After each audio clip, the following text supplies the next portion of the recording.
Can I'd like to take this moment to set up what could be a very toxic take I'm going to take through the Super Bowl. Oh Oh boy. dear. And if Tim wants to campaign on it, I mean, I'm just here to be authentic. There's Mayo experience. Mayo experience. Mayo experience. Mayo experience. Experience. Welcome to the Pat Mayo Experience, a very special Monday show, which we very rarely do. But since the NFL championship weekend is in the books, I figure we need to talk about it. You don't want to hear us talk about it on Wednesday evening or something like that. You want to hear the three of us talk about it on a Monday morning. Geoff Fienberg is on the line with me. I know I prepped you for golf, and we'll get to golf later on, but we need to talk about the NFL. How you feeling? Did you win your bets this weekend? no. My future lived on, but I didn't really bet hard, to be perfectly honest. As I said on the show last week, I should have bet Mahomes money line, but I didn't really want to bet on the Ravens. I wanted them to win. I know my future's in the Super Bowl. I won money because I don't have to go out of pocket to lay a heavy piece on the big game. So yeah, I feel like I actually won money. Next week, I don't got to go out of pocket to lay a big number because I would bet the big game hard. I'm a degen like that. It's the last non-golf bet I'm going to make till opening day of baseball. And that's the only day I bet baseball other than the All-Star game. I like So- that. I like that you bet the All-Star. Those are your two things: opening day I and All-Star love game. the All-Star game. I love it. Like it makes me feel 7 years old. And that makes me happy. Okay. The Major League Baseball All-Star game. I'm not here betting the Pro Bowl or the other stupid ones. Well, just baseball. I love it. We will have our award show later on this week where we pick each of the NFL awards. I think Pizzola is going to join us for that one because there is a best bet show this week, but it's me, Cam, and DGen75 on the golf show Wednesday for the best bets because there's nothing really to bet on NFL-wise this week. So we'll switch it up, and then we'll all be back the following week. So a day later that you will hear and be able to watch the normal show. That's why we're doing this one today. The Coin has the day off, took the Monday off, but not Tim Cust. Tim and Cust. That is not my name. How you feeling about Lamar these days? Lamar is Josh Allen. Josh Allen is Lamar. I mean, I don't think that's true. Josh Allen hasn't won a single MVP and has not been adjudged the best player in the league twice in a row. It's a far more dire situation, perhaps, in Baltimore because this is the best chance they're going to get, and they didn't win. Now, not to say they won't have other chances, but this is the best chance they're going to have, and they didn't win, and that has to hurt because it only gets harder from here. It does not get easier. They got a good young roster. They've got good cap Oh situation. yeah, they do. But like Joe Burrow's not going to get hurt every year, and Aaron Rodgers is not going to get hurt in the first game every year, and Mahomes is not going to have like receivers who can't catch the ball every year. Yeah. And the No, Bills and Dolphins they're at are home. going to They implode dropped every in it. year. And plus, your team just hired a great coach. Like things just got harder. Things in 2024 will be harder than they were in 2023. It doesn't get any better for Baltimore, and they didn't get it done. So They're the best team in the conference in a tough conference. They were the best team all season, and they played like if Lamar played like Josh Allen yesterday, they'd probably win the football game. The Chiefs, how the Chiefs came out of that game ready for the fight, the near perfection of execution to start that game. Okay, Lamar goes 3 and out, and they start with a clinical surgical move, and then their second drive is 10 minutes with a touchdown. And then from there, Baltimore just pissed on themselves. The Chiefs did enough. The reason that I bring up the Josh Allen Lamar thing, because at the end of the Bills Chiefs game reminded me a lot of what was happening like the final 3 drives with the Ravens, where Allen was just started taking shots down the field when, in the first, I know in the second half, the Chiefs defense really clamped up and they weren't moving the ball as well, but the Ravens were moving the ball with ease whenever they wanted to hit a seam route or whatever. But Lamar and I guess the offensive coordinator decided, we're just going to take shots down the field here. And it was just a really strange strategy, I thought. Yeah, They panicked. I agree. Monken and Ben Johnson had very bad offensive coordinator days yesterday, and it hurt their teams. Yeah, I guess the difference, I texted this to you like in real time when we were watching the game, that the difference between Mahomes and Lamar yesterday really came down, listen, Lamar played fine, and the Ravens were the classic case of really excited to be there, but had no idea what to do once they got there. And just their emotions were out of control. And people complained. I mean, everyone had bet on the Ravens, it seemed. So everyone was just, the reffing was egregious, all this. Like, there was missed calls for sure. That likely one towards the end of the game should have been a penalty. But there is a difference between the refs being all out against you and not making a call. Like, that's one that gets overlooked 5 times a game. It's just you notice it because it's in a really critical part. You know what doesn't get overlooked, Tim? When you have a long catch and the defender is on the ground, you push him, spin the ball, and then moonwalk next to him. Or you use your helmet to hit Patrick Mahomes in the helmet with it. Like, they're not missing those ones. Those ones are egregious. Like, they were just too amped up, it felt like. Amped up and made critical mistakes. Like, you can't fumble the ball on the goal line. Can't do it. And they kept getting themselves. Can do it. The Chiefs can get away with it because they're that good, but Baltimore can't. No one can, pretty much. The Ravens deserved what they got and got what they deserved. They were not the better team yesterday. The Ravens had such a margin of error, and they kept giving it back. Like, to think of all the opportunities that they seemed to lay waste in that game, and even with 6 minutes left, there's a chance to make it a 3-point game, and you think they can get them 3 and out again. Or even the fact that with 2 minutes left, they could have gotten the ball back. John Harbaugh calling those timeouts before the warning, criminal. You don't do that. That's such minus. No, I don't. I disagree. I disagree because it set them up to get. It set them up with a 3rd and 10 that gets them the ball back with 2 minutes left. If you call the timeouts, you're allowing the Chiefs to throw the ball. If you do not call the timeouts till after the warning, the Chiefs then have to consider: do I want to burn 40 seconds off of 2 minutes? They know you have the timeouts. No, but it's not the same, Jeff. You never, ever. I disagree. I disagree. No, it's one of these things where the math is self-evident. I totally disagree. I thought Baltimore's clock management there was played perfectly. They set up a 3rd and 10 to get the ball back with 2 minutes left. That is optimal. That is optimal. It's not. No, when you are encouraging your opponent to throw the ball on you when you're trying to get the ball back, that is by definition, you are allowing them to throw on you when the time doesn't matter. When you call the timeouts with 13 seconds left before the warning, the time is no longer relevant. And you are therefore encouraging a throw on 3rd down that you wouldn't be encouraging after the warning because the timeouts are gone. Right? They only had 2 timeouts.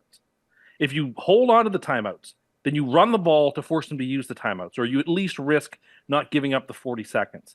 If you call timeouts on the front side of the 2-minute warning, when there's 12 or 13 seconds left, the risk reward of not getting rid of those 12 seconds versus throwing the ball far more leans in the passing direction. You would have got I'll give you that. So that's why you call them after the warning, not before. But I still thought they had themselves set up. I still feel like they had themselves set up optimally. But as many things went weird in that game, I can't get over the 3 and out to start the game and the 3 and out when the Ravens had the ball at the 2-minute warning in the first half at their own 40. Like, Mahomes would literally never. And maybe it's unfair to compare anyone to him, but to start the game with the script 3 and out and the chance to keep them from getting that ball, the double dip before the half, and you go 3 and out. And they went deep there too.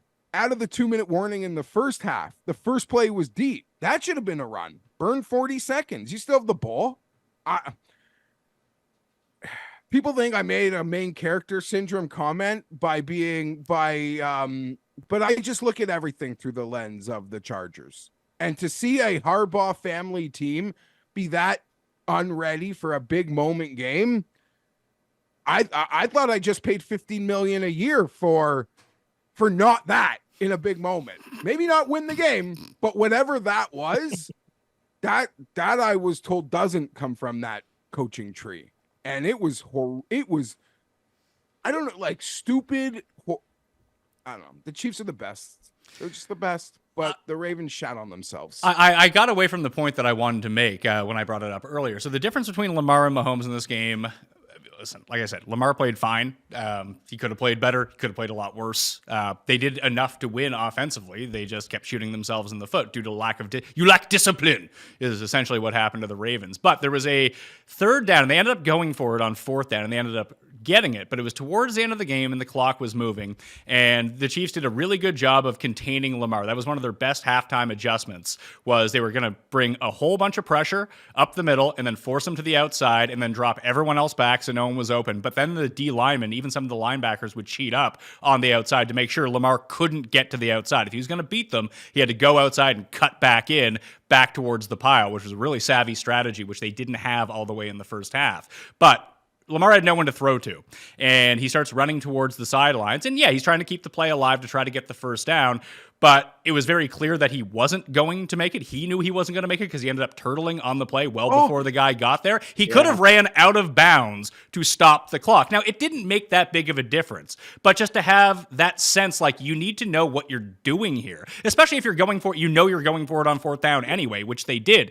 You stop the clock, and then maybe that timeout, or they didn't end up taking the timeout, but maybe that clock comes back into play a little bit later on. Conversely, when the Chiefs get the ball back and they have to punt, Mahomes steps up in the pocket, and it looks like he's going to do one of those little flip passes to Kelsey or someone into traffic. That's probably going to be, it's like an 80% incompletion. You can see it that he goes to throw, but he just tucks it and basically just drops to the ground to keep the clock moving at the same time. It's those little differences that really separate Mahomes from Lamar and Josh Allen, who just don't seem to think about these things. The play in question you are speaking of is actually horrific, because they know they're going for the fourth, and they would go for the 4th and 1, and he made it like a 4th and 3.5 by not just knowing the game. And that is inexcusable. I don't care. It was a case of, you could see it because everyone started melting down on the Ravens, essentially, except Lamar. And it felt like he felt all the pressure was then on him, that he had to win the game himself. So whatever logic was in play was out the window. He had to will them back, and he just didn't have it. And it made him make mistakes too. No, but they had the great Dalvin Cook on their team. Why didn't they give him the ball? I spent an entire week hearing people talk about how sharp Dalvin Cook looked against the Texans and how energized he was. Gee, how did he go the whole game without? Where did you read that? That was a Where discourse. did you read that? That was a discourse that people said, actually, he looked pretty sharp and he might contribute something Are important you to the talking championship about game. my old man, crazy pal George, who bet him to win Super Bowl MVP? Because where else did you read the Dalvin I actually Cook did hear. market? I heard it on a couple of different places. People say Dalvin Cook actually looked decent against the Texans, and he may actually be able to He had contribute. 6 carries in garbage time. What did you read? I'm glad to see that he. What Reddit board? Touches. What Reddit board? Because we know it's not the Jets, because you're not going to Jets No, Reddit. But what I'm Reddit not going- board? I want to go so badly. What Reddit board did you go to hear that? Don't worry about it. No, which one was it? Chiefs? No, Was it, I don't even was it remember. I don't Vikings? even remember. I don't even remember. Is there a chance that you made that up in your head? No, and I then didn't. pretended I heard like a someone couple of said people say it. No, I heard a couple of people say it, and I was like, okay, well, we'll see how it goes. I want to go to Jets Reddit so badly, but in some ways, I missed the 2-week period where it had been most fun. I missed the Dolphins upvote and the Bills upvote weeks, so now it's kind of like would be less fun to go back there than it would have been in those 2 weeks. But Can I'd like to take this moment to set up what could be a very toxic take I'm going to take through the Super Bowl. Oh boy. oh dear, And if Tim wants to campaign on it, I mean, I'm just here to be authentic. There's less than 0% chance Andy Reid is going to retire. You can take that rumor and shove it. I didn't even hear People that. who retire have something to retire for. He has nothing to retire for. He dedicated his life to this. There's nothing at home for him. how do you know that? You want me to expand? Yeah, we don't need to get into that, Jeff. Do you want me to expand? No. I'd like to continue on with the show because we only have Tim for like 20 minutes or so. So So he wants to go home and think about it, or spend 18 hours a day coaching the Chiefs and a Patrick Mahomes for the next 8 years? Just think you don't know anybody's personal situations. You shouldn't just assume that you do. I have a question. Do you know anything about this personal situation? Not clearly as much as you do. Okay. Yeah, just There's nothing to retire for. He's not leaving. Do not worry about it one moment, Chiefs fans. Do not worry. Even if they win, he is not retiring. I would say Kelsey has a far better chance of retiring than Andy Reid does. Totally Yeah, agree. Probably should. He's playing he's putting out whatever he's got left. He's exhausting in these playoffs. Do you know what yesterday reminded me of? Gronk in the Super Bowl against the Chiefs? Well, that too, but also because all the week was about Kyle Hamilton this and Kyle Hamilton that. And Kyle Hamilton is the perfect player to not let Kelsey do what he wants to do. Well, before a great player regressed and they played big games against the Chiefs, there was a guy named Derwin James who people would say the same thing about, and Kelsey would ragdoll him. So the buildup is the same. I don't know. He is just incredible. If he wants to go out on top, that would be special. The Chiefs are about to get their triplets, and it bothers me a little, but has too much of an appreciation for the trio of Reed, Mahomes, and Kelsey that I don't feel like the hate. Maybe once they get their triplets, I'll turn into like how Paul and Tim viewed the Patriots, but I'm not there yet. I'm not. Maybe 2 weeks I will. Do you think that, because the halftime adjustment that the Ravens had against the Texans last week, and granted they gave up a punt return touchdown, which led to some of those scores, but defensively they just turned the bolt on Stroud in that offense and they couldn't do anything. They kind of did that again this week. Tim, do you think that's because it felt like the Chiefs were weirdly just playing against the clock in the second half rather than playing against the defense? But everything that they were able to accomplish in the first half by dinking and dunking and everything just was not working in the second half. No, So Baltimore adjusted. yeah, and like if it wasn't for the stupid penalties, like they really, like And fumbling on the goal line. Fumbling on the goal line, yes, but just the defensive, did the Chiefs gain more yards through penalties on offense in the second half, or just like through the ground in the air? I don't know. Fair question. Yeah, like as silly as it sounds, it does feel like the game came down to the Chiefs being ready to start the game and the Ravens' lack of discipline. And when you combine that with a team that had been there 5 other years, and they're just so much more prepared for everything that the day will bring, I don't know, you're up against it, but yeah, it was reminiscent of when the Chiefs went up against the Patriots in the first time, and I totally forget what his name is now, went offside, and the Patriots ended up winning the AFC Championship. Ford. Yeah, D Ford. That's exactly who it is. Just that lack of discipline that you wouldn't see from them. The next 5 times that they go to the AFC Championship game, like they have that built up experience. So I don't want to say it's a good loss for the Ravens. It's not. They probably should have won the game, but at least they've been through that grind now, and beating Mahomes is hard as other team. Unless you're Joe Burrow, if you're one of the other quarterbacks in the AFC, it's a little bit difficult to get through Patrick Mahomes. Even last year, people remember last year's AFC Championship was decided by the Bengals unnecessarily roughing Mahomes out of bounds to move that ball in the field goal range. Yeah. The Bengals in that big moment last year took the critical penalty and they blinked. I want to give how did the Super Bowl end last year? The Eagles took an unbelievably terrible pass interference call at the end of the Super Bowl to lose it. So like teams get undisciplined and make mistakes against the Chiefs, and they're the recipients of it because sometimes, luck is the residue of good design. It's weird that Flowers ended up with the fumble after the big catch with the taunting penalty and everything like that. My defensive strategy at that point would have been, who is the biggest instigator we have on our team? Because he was gassed up. And you could tell. And then he was rattled after having the taunting penalty. Then he got the ball punch up. But before that, I just would have put on whoever talks the most shit on my team, line him up with Zay Flowers, because he was begging to do something completely stupid again because he had no control of his emotions. Yeah, they were sort of unhinged.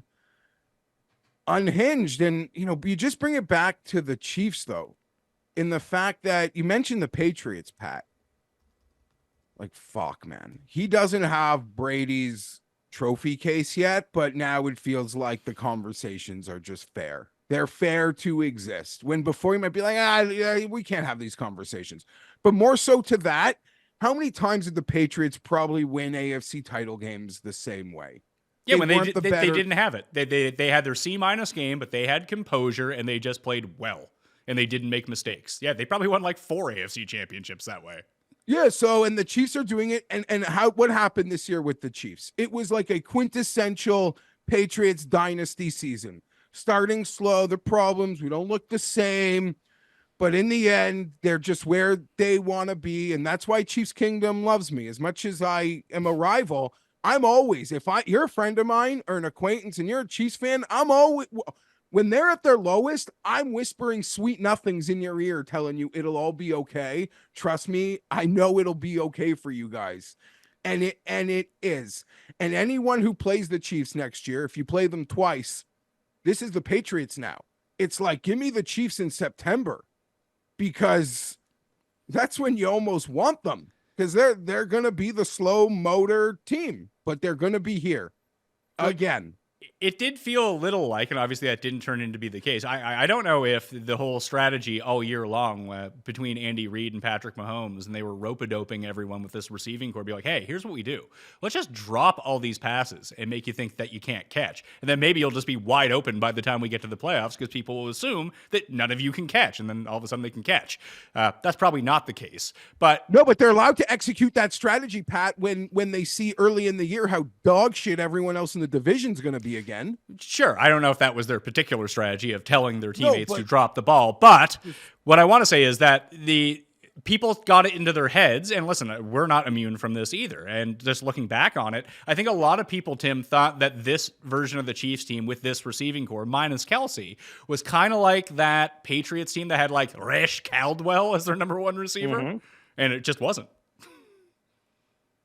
Yeah, I mean, I don't know. It kind of is exactly that team. That team blew a 21-point lead in the AFC Championship game, or it would have gone to the Super Bowl against a really bad Bears team and won. I actually think that's a very good comp. Just things slightly went better yesterday than it did for that Patriots team that year. But the MVP, let's not just beat around the bush here. The MVP of that game was Steve Spagnuolo. He saw what DeMeco Ryans and the Texans D were able to do to Lamar in the first half last week, and just this immense pressure got Lamar rattled. Like, you can trap him in the pocket. If you do, you have 2 spies on each side to make sure that he can't beat you deep. Listen, Lamar's going to make his plays, and he did make a few of his plays, but by and large, it would be like full out blitz from the middle, blitz from the outside, and then fake blitz, drop everyone back. It just it discombobulated Lamar for most of the second half, and he just didn't know what to do. Spagnuolo's a goddamn genius, okay? Not a great head coach. Obviously, he had a clusterfuck situation in St. Louis. I can't really speak to it. But not only how he schemes defense, friends, and I said it time and time again over the last year and a half, what I have seen them do in Kansas City in terms of the development of late round picks on defense, it is incredible. And maybe it's easier to develop in a culture where you always have Patrick Mahomes to save you. I don't know. I'm not even giving that credence. The amount of draft picks that he has developed into high-end, above-average starters, I still think about these 6-rounders pick 6ing me at the goal line. Like, he does it, man. And if Andy Reid's not retiring, if he did, Spags would probably get elevated, like before Matt Nagy, you would certainly think. But, and I know there's an anti sort of defensive culture out there. Maybe Spags gets another go because what's happening there is incredible. And unlike what happens there on offense, like in the Bieniemy years, Spags is like full autonomy on defense. It's all his. It's all of it.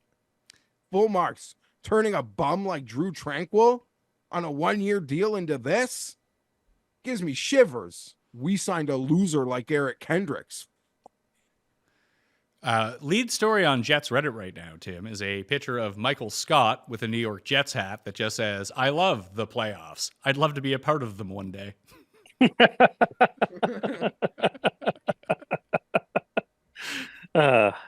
Let's talk about the other game.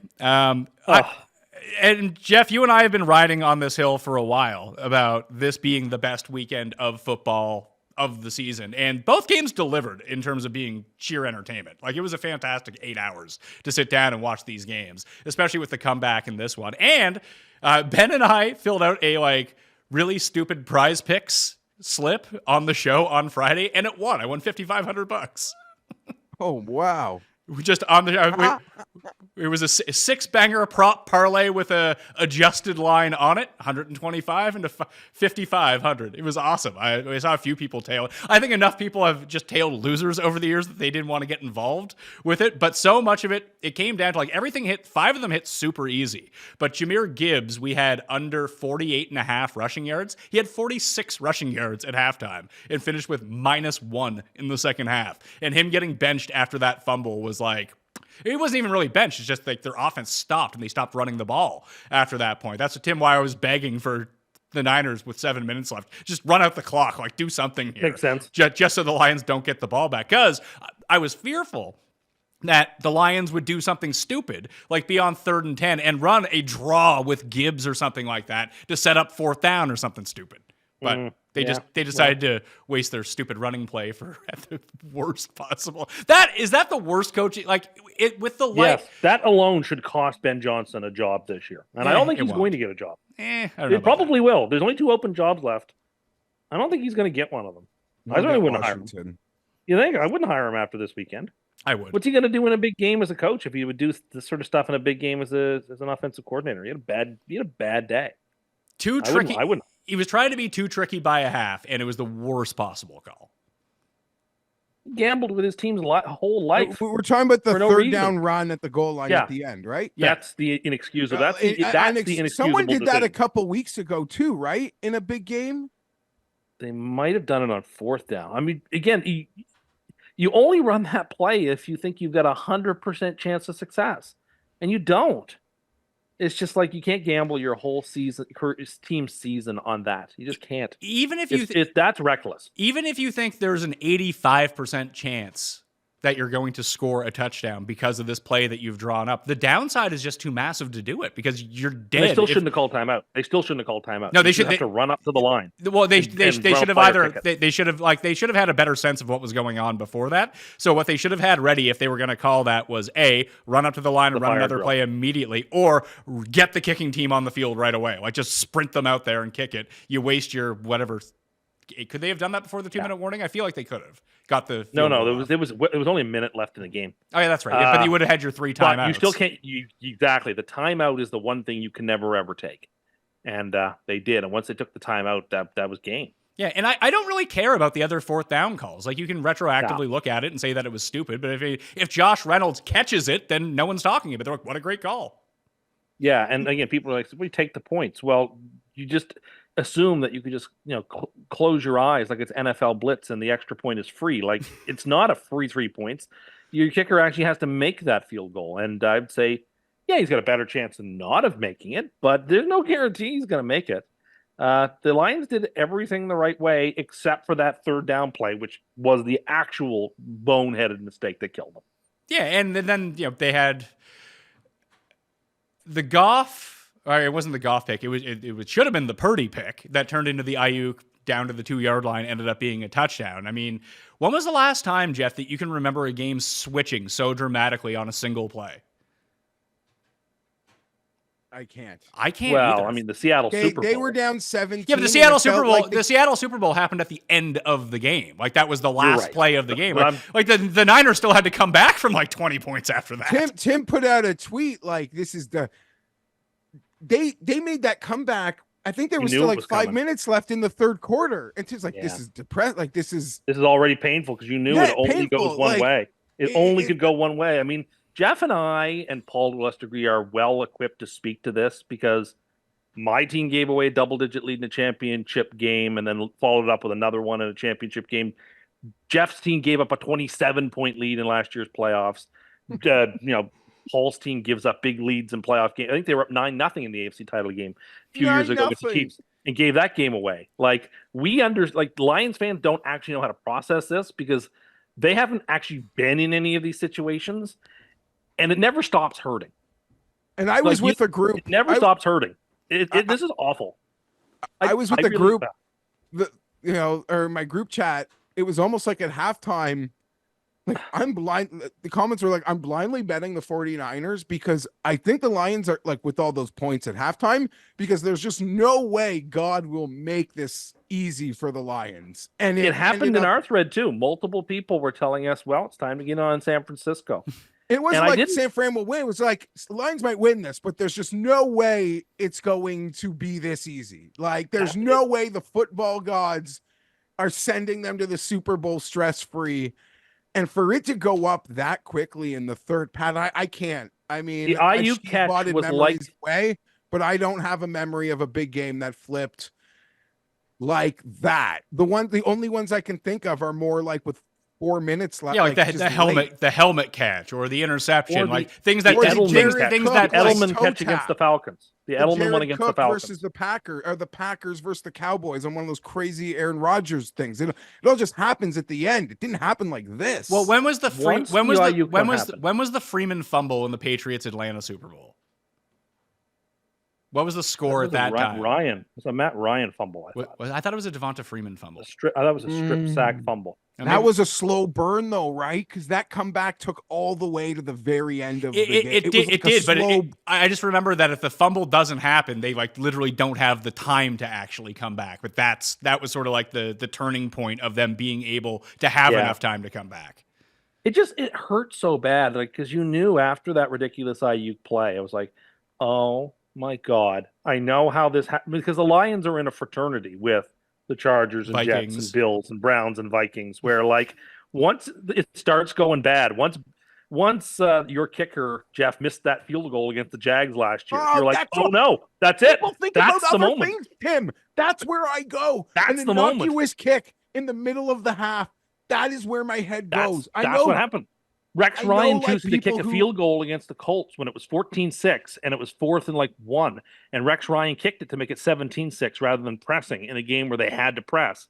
Like, you just think about that. But yeah, there are moments that happen. And when they happen for your team, for your franchise, you're like, oh my God, it is happening again.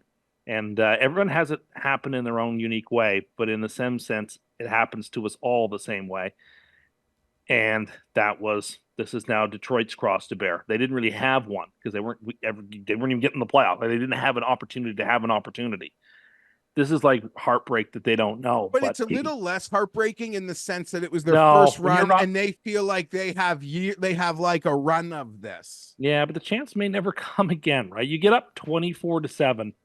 Oh, Dan Campbell said that to his players in the locker room. He's right. Like, he said, like, you have to, like, some people in here will never be that close to anything like this. It's just, and you hope it's not collective for the group, but you only get so many cracks at it. And like, I have to acknowledge,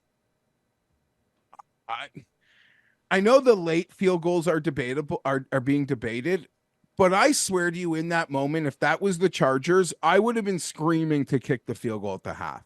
I mean, like, if that was my team, I'd have wanted the 3-score lead. In hindsight, it seems so stupid, and I still think I kick it again at halftime. I do. The halftime one is different, though, right? For the reason that you don't back up a team with any time left if you fail. And one of the advantages of failing on a 4th down close is that the other team has to go the full distance. Well, that's not the case when you do it at the end of the half. So the field goal is more defensible there than it was in the second half. The Lions did everything, made all the right decisions, just except for that last critical 3rd down decision. But sometimes just it's not meant to be, and I hate that for Lions fans. I felt awful for them. Like, I went to bed last night like feeling a pit in my stomach, like, oh, this is awful, because I know what they're going through, and it sucks, and I don't want that for them. I don't want that for them. I wanted to ask you, because I put it out there that you gave Butts 10-1 on no safety when the Ravens were on the 1-yard line. Did you like hold your breath for a second when it looked like the Chiefs guy got tripped? Yes. It's like, oh my God, they're going to get a safety. Of course they are. I'm so stupid. But it worked out. But Geoff, the Ravens, I don't feel bad for. I feel bad for the Lions, because this is probably the Lions' best shot at things, if we're being perfectly frank with ourselves.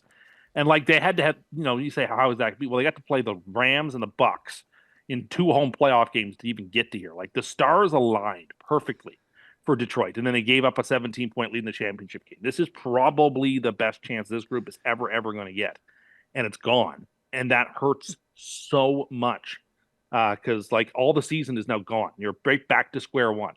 I lost my season 3 seconds in. They lost theirs at the end. I don't know what's more painful. Paul pointed this out to me, and I hadn't really considered it because the Lions' offense has been so good all year long. But Jared Goff is essentially Tua when you get him out there. Like, he's not going to get you if it's 4th and 3, for example, and you drop back and everyone's kind of covered, but you have a lane to run. Like, Goff's not running. Tua's not running. Aaron Rodgers isn't a running quarterback. Like, Russell Wilson has somehow become a running quarterback when he got older, but he was never really a running quarterback. But he was a guy who would pick up 4 yards when you needed 3 and get himself over the line because he had mobility. Aaron Rodgers was very much the same way. We saw Purdy have the ability to do that, but not having that dimension. Yeah, well, Mahomes is just going to pump fake down the field and everyone's going to bite on it. And doesn't matter. Mahomes has that. Mahomes but he does. Quarterback, but he makes huge plays with his legs. But all the great quarterbacks have the ability to do that. And like Goff and Tua are weird that they're just kind of like pocket accuracy guys with bad arms that have no mobility, so you need to be in the perfect situation. But once you remove that dimension from the game in your offense, like if they just had someone who had Purdy mobility, the Lions win that game because Goff's able to pick up 2 of these first downs. Would you agree that both the Dolphins and the Lions in some way, and I'll credit Dr. Eric Eager for this comp, he made it with the Dolphins, but I agree with you, Pat, that maybe it also can go to the Lions in that the Lions and Dolphins feel like the Chiefs before they got Mahomes. But sort of, I know Alex Smith was mobile, but it just felt like they're fine, but it's impossible with the current status. It becomes more critical in moments like this where having, let's just throw out Mahomes. Like, Mahomes is on a tier by himself. He's going to the Super Bowl again. If he wins the Super Bowl, have the 3rd most playoff wins of any quarterback ever. That's absolutely insane. But let's just call it like Lamar or Josh Allen or even Herbert, who has some mobility in the sense as well. Like, just having that extra dimension in your offense, it means that defenses can't cheat in a certain way. They have to give you a little bit more respect. And if all else fails, you have a guy who can get the yards. And it doesn't feel like it's not to say that Tua's never run before or Goff has never run before, but that's just not something they're thinking about when they're on the field. So the defense doesn't really think about it. Like, Purdy being able to pick up those first downs and getting chunk yardage on the ground was like a critical part of their comeback because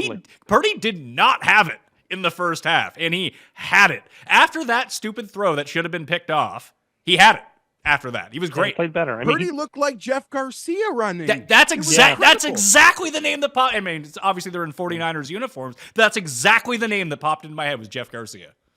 Yeah. All of us our age. That was the name. It's like, holy shit, Jeff Garcia taking it to the 5-yard line, setting up the winning score. I was shocked. Because both the Ravens and Niners played very few games from behind all season long. That I think that the Super Bowl, I guess we should probably make, unless you guys got anything else to say, early Super Bowl picks. We'll have our full show next week where we make our official picks. But with the way that the Niners have played the past 2 weeks, I expect the Chiefs to have the opposite of what happened against the Niners last time and last year, where they win the first half, but then San Francisco comes back and beat them. That's what I think happens. I don't know. Can the 49ers bench Chase Young? Oh, they should cut him after that performance. Oh my goodness. He literally looks like a negative. Well, like you could just. It reminded me of Albert Hainsworth in that Monday night game, rolling around on the ground, laying down while the Eagles are scoring a touchdown. That was what came to my mind, was like, that's someone who's decided he's just not going to try today. The number one comment I saw about Chase Young is that he should officially change his name to Watch Young.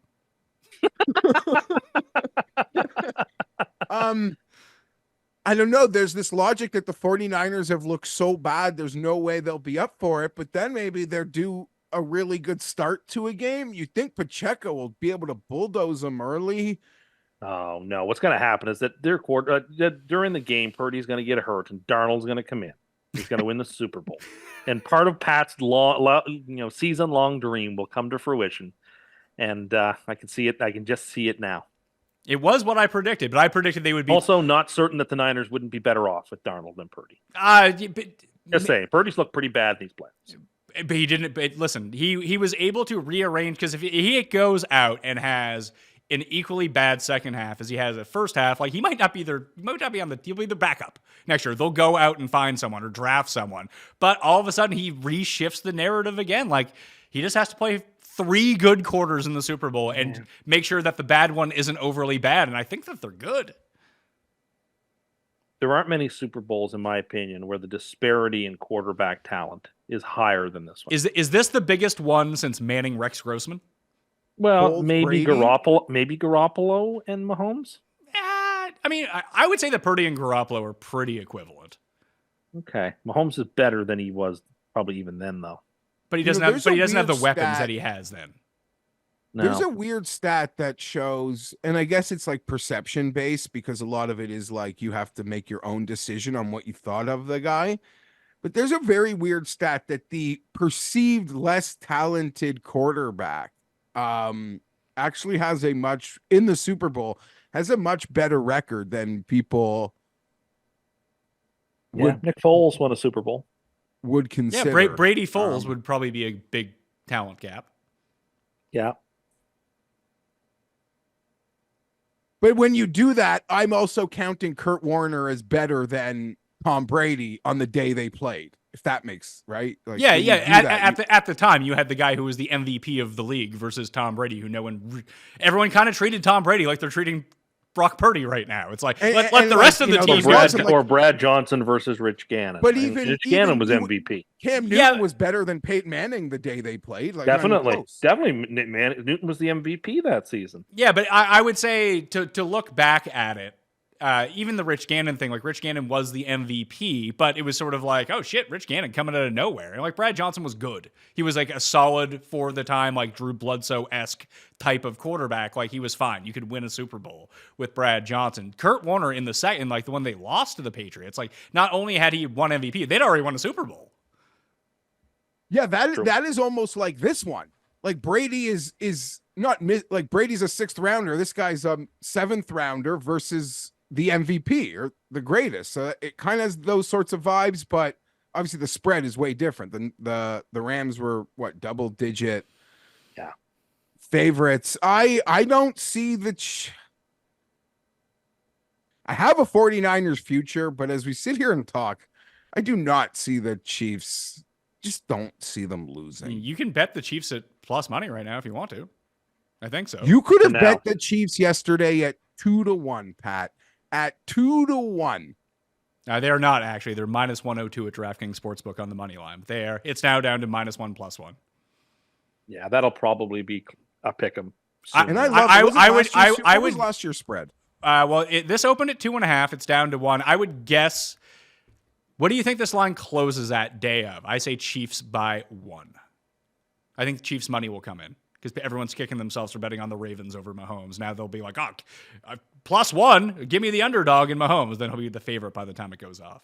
Yeah, no, I said this last night. You really have to be the rat in a cage looking for that piece of cheese on the other side of the electronic fence, the shock fence, for people who bet on the Ravens to beat Mahomes and then want to step in front of Mahomes again. Like we are really a rat in a cage trying to get cheese. And every time we try to get that cheese, we get shocked. We get shock treatment. I bet before the day yesterday, Deebo Samuel to be Super Bowl MVP at 65-1. I thought I was the smartest guy in the room. I thought it was a tip on the internet, but I thought once the 49ers win, he's going to be like 12-1 to be Super Bowl MVP. He's 30-1 today. So obviously I miscalculated how smart I was, but I do that often. I think that if you're going to bet a non-quarterback for Super Bowl MVP, that it has to be on the Niners. Yeah, of course. Like that was the move. Yeah, like you're driving Purdy winning MVP is pretty unlikely, I would think, based on the way that this team is constructed. Yeah. That you would have to have such an outrageous game from Pacheco or Kelsey that you can't not give it to them. That Mahomes would just win MVP if they win. Or like someone has 2 pick sixes or something. Yeah, but it you're drawing to such an outlier with Mahomes not winning if the Chiefs win, whereas with San Francisco, like everyone's kind of on the board. Yeah, the only way Purdy wins if San Francisco wins is if it's such an equal distribution that they all sort of eat themselves. And it's like, okay, I guess it's you. Who Brock. would have been the MVP of the NFC Championship game? McCaffrey? Probably. Ayuk? Maybe Ayuk. Probably Maybe Ayuk. How many touchdowns? Maybe Ayuk. McCaffrey scored what? 2 touchdowns? 2? But Ayuk had some huge catches, and of course that pivotal long freakish one. But Yeah, I mean he had 3 catches for 68 yards and a touchdown. Like that's who Fox went to first to interview. That's why I say that. Yeah, I mean that's the big play of the game. Like that's what people like stick out. Like how everything turned around. I'm not sure Purdy would have been the MVP. Is my point. I think McCaffrey probably would have been 20 carries, 90 yards, 2 touchdowns, picked up another 40. Like he had 130 something combined yards, 2 touchdowns. Pretty good. Yeah. Although I it wasn't. wonder if Kelsey probably would have been AFC Championship MVP. Nah, see, I don't know because he didn't do much. His numbers in the touchdown. I think there's Mahomes completing like 1 million passes in a row to start the game. Just default. There's a case for Kelsey for sure. He could have won, but I still think they would have defaulted to Patrick Mahomes. They should do that. The way that AL and NL give out MVPs of the championship series, they should give out AFC and NFC championship game MVPs. Paul had something to say. I think you're greatly underestimating how much the NFL would love to get Kelsey and Swift on the stage. On the podium, yeah. Super Bowl MVP, Yeah, sealed with a kiss. That's true. 23-1. Mahomes Travis already, Kelsey. And Mahomes If he has has already last won night's game, two. 11 receptions, 117. Yeah, but he has to go earn it. Mahomes doesn't even have to earn it if the Chiefs win. Like he could just be the Like MVP. when Brady was going for his third, they gave it to But Deion yesterday's Branch. stat line, if yesterday's game was like the Super Bowl, I do agree with Paul. They could have easily given it to Kelsey. Sure, those but 11 but catches, the big catches, what I'm the saying, laying out for but what balls. I'm saying is that he had 11 catches, over 100 yards and a touchdown, and we're still not sure he would have been MVP. Okay, where if Deebo Samuel has that game, he's the MVP if the Niners win. Yes, of course. You totally laid that out. Am I crazy to think, because I am, and I think we didn't really talk about it because we all sort of agree with what Dan Campbell did at the end of the game and not kicking, but I would throw a wrench in that to say that my opinion of that moment, Pat, is because Michael Badgley could not make that kick. Of course. If they had a good kicker, I actually would have been on the take the point side. So am I the biggest weirdo? No, I think all that proved was that the Lions coaching staff had no faith in Money Badger whatsoever. Or they felt like they had the perfect play, and it felt like they did kind of draw up the perfect play. It just didn't work. On the first one. On the first one, second yeah. one. If they had second one, I'm not sure if the play call was exactly right, but whatever. That's fair. All right. Well, that's our recap of the NFC Championship, or the NFL Championship games, AFC and NFC. We'll be back later on this week with Pizzola. The 4 of us will go through the awards. We'll see if Hamlin is still a pick for Comeback Player of the Year. Enough people bet against Damar Hamlin, Geoff, that now they're saying that there should be 2 Comeback Player of the Year awards. Like the cope with this stuff is fucking ridiculous. Flacco's conceded the award. Yeah, I would like to make a statement. I would like to make an official statement. It took a long road. It was a long and winding road for me. And while to the merits, I still don't believe he should win it. I do believe he is. I do believe it is such a great story.